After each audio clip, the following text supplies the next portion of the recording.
से घरावा ले जात बाड़ू देवा घर भगले भगले।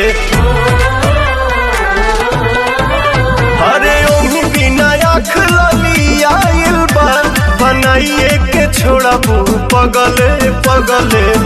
रहिया में भीड़ बड़ी लगले जीजा जगले जगले गड़िया चलाई भोरे भोरे उठी गोड़ लागी दुनो हाथवा पसारी के तोहर के शिवाजी से मांगी। कहे बरावत खीसे बाड़ू हमरा में काढ़त फीसे बाड़ू। मीठ मीठ बात बतियावे में तू तो दीदियों से अपना बीसे बाड़ू। रहुआ बड़ी बतियावे दर्शन पाक निंदिया भागे जे नहीं तनिको थकावट लागे जे।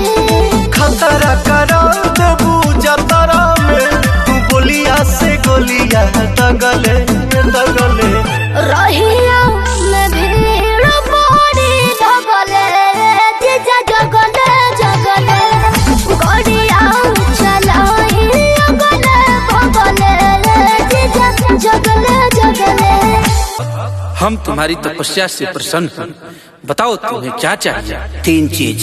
एगो नारी एगो गाड़ी नोट छापा का मशीन। एगो नारी एगो गाड़ी नोट छापा का मशीन।